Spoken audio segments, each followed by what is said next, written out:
কুমিল্লা জেলায় এবার কোরবানির পশু চাহিদার তুলনায় বেশি। এতে জেলার 17টি উপজেলায় কোরবানির পশুর চাহিদা মিটিয়েও উদ্বৃত্ত থাকবে। ভারতীয় গরু প্রবেশে প্রশাসনের কঠোরতা ও নানা পদক্ষেপে খুশি খামারিরা।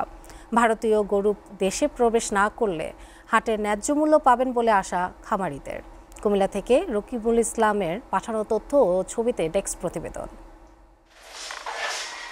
কুমিল্লায় এবার কোরবানির বাজারে ভালো দামের আশায় ব্যাপক হারে পশুর যত্ন পরিচর্যা বাড়িয়েছেন খামারি ও গৃহস্থরা।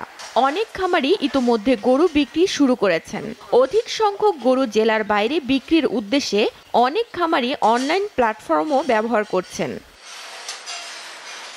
তবে গোখাদ্যর দাম সহনীয় হওয়ায় পশুর দাম তেমন বাড়েনি বলে জানান অনেক খামারি। এ কারণে কোরবানি পশুর দাম নিয়েও খুশি ক্রেতা বিক্রেতারা। ভারতীয় অবৈধভাবে গরু আসা বন্ধ থাকলে হাটে ন্যায্য মূল্য পাবেন বলে আশা বিক্রেতাদের। ঈদের আশা করে গরু বেচা কিনা করি, তো আজকে বাইরের দেশে যদি গরু নামে বাংলাদেশে, তাহলে আমরা খামারিরা কিভাবে বাঁচবো? সরকারের কাছে আহ্বান জানাবো যাতে ইন্ডিয়া থেকে কোনো গরু না আসে। দেশীয় ঘাস, সবুজ ঘাস এবং কি দানাদার অর্গানিক পদ্ধতিতে গরু লালন পালন করে থাকি। নির্ভেজাল এবং সুস্থ সুন্দর গরু আমাদের গ্রাহকদেরকে উপহার দেব, তারা যাতে আল্লাহর নামে আল্লাহ সন্তুষ্টির জন্য কোরবানি করতে পারে।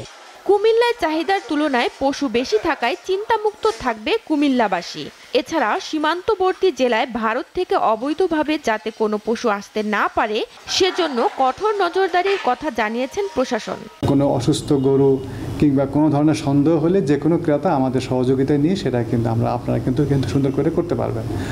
আর আরেকটি বিষয় আমি বলি, সেটা হলো গিয়ে, যেহেতু আমাদের এই দেশে পর্যাপ্ত সংখ্যক গরু আমাদের খামারিদের কাছে আছে, সুতরাং কোনোভাবেই আমরা পার্শ্ববর্তী কোনো দেশের গরুকে কিন্তু অ্যালাউ করব না।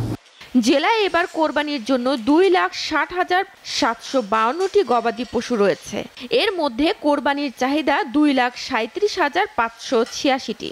চাহিদা থেকে 23,000 বেশি পশু রয়েছে। এসিটিভি নিউজ ডেস্ক।